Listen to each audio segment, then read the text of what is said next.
ಅದು ಕಾವೇರಿ ಕ್ಯಾಬಿನ್ ಕಣೆ, ಅದ್ರೊಳಗೆ ಯಾಕೆ ಹೋಗ್ತಿದ್ಯಾ? ಈಗ ನಾವು ಆ ಜಾಗನ ಆಕ್ರಮಿಸ್ಕೋಬೇಕು, ಅದಕ್ಕೆ ಹೋಗ್ತಿರೋದು.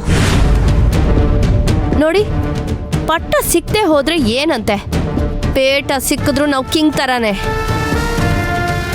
ಲೇ, ನೀನ್ ಏನ್ ಮಾಡಕ್ ಹೊರಟಿದ್ಯಾ? ನನಗೊಂದು ಅರ್ಥ ಆಗ್ತಿಲ್ವಲ್ಲೇ. ಎಲ್ಲ ಅರ್ಥ ಆಗುತ್ತೆ, ನೀವು ಸುಮ್ಮನೆ ನನ್ನ ಜೊತೆ ಬನ್ನಿ.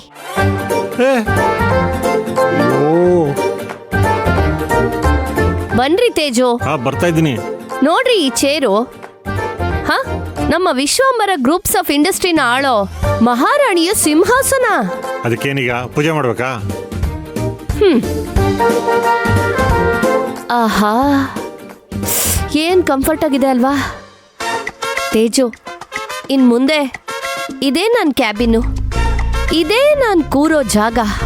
ಏಯ್, ಕಣ್ಣಿಗೆ ಕಾಣಿಸೋ ಇಂಚ್ ಗಾತ್ರದ ಬಂಗಾರಕ್ಕಿಂತ ಕಾಣಿಸ್ದೇ ಇರೋ ಮಂಚದ ಗಾತ್ರದ ಬಂಗಾರ ಮುಖ್ಯ ಕಣೆ. ನಮ್ಮ ಗುರಿ ಈ ಚೇರು, ಈ ಕ್ಯಾಬಿನ್ನು ಅಲ್ಲ.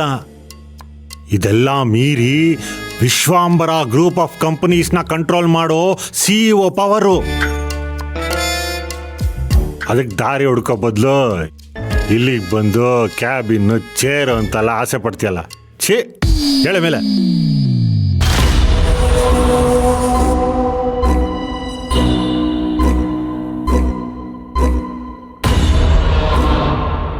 ನನ್ನ ಕ್ಯಾಬಿನಲ್ಲಿ ನೀವೇನ್ ಮಾಡ್ತಿದ್ದೀರಾ? ಕಾವೇರಿ ಕಲ್ಯಾಣ ಅನ್ನೋ ಸಿನಿಮಾ ನೋಡ್ತಿದ್ವಿ.